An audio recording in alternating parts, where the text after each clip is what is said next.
Welcome to ComSpark. Today we are in Louisville, Kentucky. My name is Jason Townsend, and I am on the Executive Host Committee for ComSpark, and I will be your guest host today. Today we are here with James Erwin, Senior Manager of Global Cybersecurity Services for Yum Brands. Thanks, James. Appreciate you being here. Yep. You've been at Yum for over 17 years. You've seen a lot of things come and go. What current trends within IT excite you the most? I'd have to say that the things that excite me the most right now are the future outlooks of data and analytics. It helps, there's so much unlocked potential, our potential to unlock in that space. Unfortunately, there is some scary side to it too as well. But there's just so much that help with your day-to-day people, process, technology when it comes to, in my case, protecting against cyber threats, right? So many things that we think is innocuous or not something that is just part of everyday life can actually impact other things very greatly.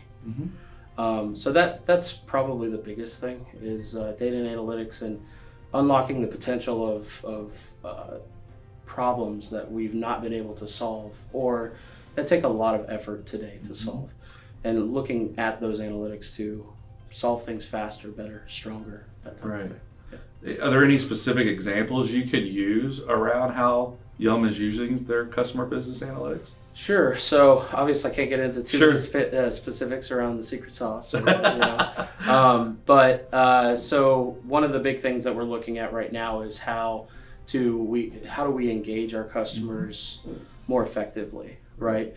And we have to learn about their behaviors and things like that so that we can make things easier for them, right? So basically we have to be relatable and easy so that we become kind of like a no-brainer option, right?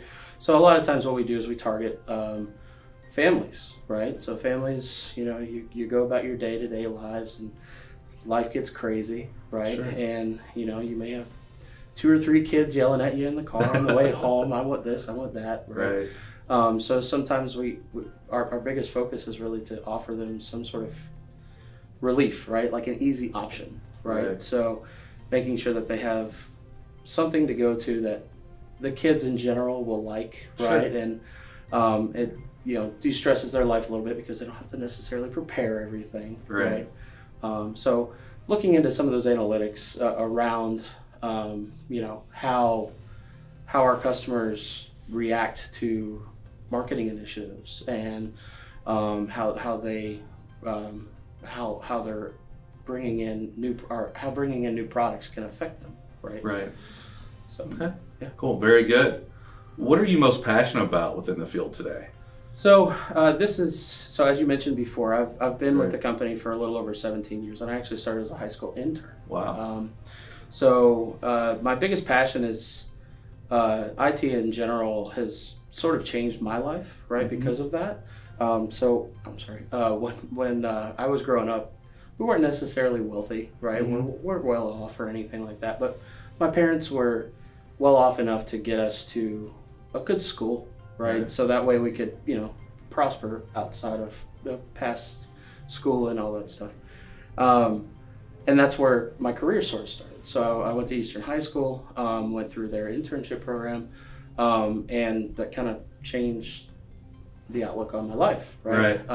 So my passion there is giving back to that program and staying in tune with the various internship programs that are here within the Louisville area to try to give other kids that opportunity, right? So throughout my career, I've worked back with Yum in several different ways to make sure that we're still pulling in those kids as they're coming through the program or as they're going through their careers in school, so that way they have those opportunities as well. That's probably my biggest passion, I'd say, within IT, because there's so much capability, and it's almost like the world is at your fingertips, right? Literally with a keyboard, right? You can change your life. So that's probably, I'd say, the biggest thing for me. Sure. So knowing that that is your passion and growing the IT field with folks that are in high school and stuff, what's the best advice you could give to those kids that want to get into a career in IT? Start as early as possible. Yeah. Right. And find something that you are passionate about, because there's so many different parts of IT. Sure. A lot of people think of IT in one aspect, like it's mobile apps, it's games, right? It's not necessarily true, right? There's so many different fields within that field, right? Right. So if you asked me 17 years ago if I was going to be in security, I would have told you no, right? But as I've evolved and moved through networking and got into security, it was kind of a natural progression. But my biggest advice is start as early as possible, but make sure you're doing something that you are actually interested in, because what you're actually interested in, you're going to be most passionate about. And when you're most passionate, I feel that that's where you're going to get your best work done. Sure, absolutely. That's great. That's great feedback, great advice. But going back to your work life at Yum, what challenges are you solving within your organization that you believe makes the most impact, brings the most value to Yum? So I transitioned to security about 4, maybe 5 years ago now. Sure. And I had been inside of infrastructure, and I'd done the support side of things for quite some time. And when I moved over to security, what I noticed pretty quickly was, especially at that time, they weren't necessarily viewed as team players all the time, right? Because unfortunately, we're the people that have to think about the worst case scenarios, right? Right. So when you're trying to do IT and you're trying to innovate all the time,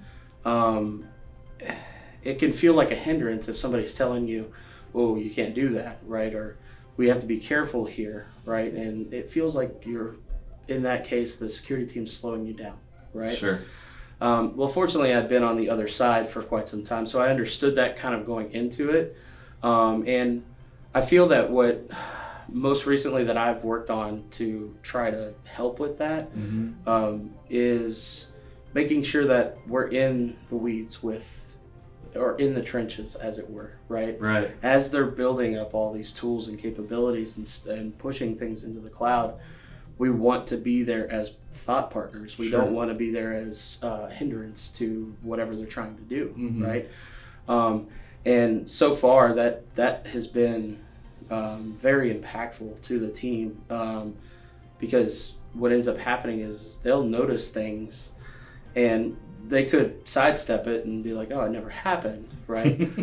But if they see you as a partner rather than somebody that may slow them down, right? They actually want to bring you that information, right? Because they want to bring the experts in rather than them having to deal with it, right? Because if something happens and and they didn't do anything about it, then they're sort of left holding the bag, as it were. Right. So I think that's the most impactful thing, is really trying to figure out how to align with teams. So that way, because at the end of the day, we're all one stock ticker, right? But making sure that when we align with those teams, that when something does happen eventually, right, that we're all on the same page. We know why we're doing what we're doing, right? And they feel comfortable bringing us into those situations. Right. And the key to that, I would imagine, would be to bring you guys in early. Yes. So the collaboration can start early and security's top of mind from the very beginning all the way through the end. Exactly. And that's why we're trying to push into, okay, if we're going to build something in the cloud, right? If we're going to build or work on a new initiative, if we're going to enhance a tool for our customers, well, let's do that. And let's do it as quickly and as awesome as we can. But let's make sure that, all aspects are looked at as we're going through the process, right? Sure. Because it's enormously easier to fix things or build something into a process before it's ever out in the open or in the public, right? Right. Once it's out there, if you haven't had those conversations, if you haven't built in those processes, it becomes enormously harder and more expensive to implement those changes. Right. So, well, great. Well, I appreciate your time today, James. Thanks for coming in. Yeah, appreciate it. Thank you very much. Thank you. For more information about ComSpark, please visit us at comspark.tech.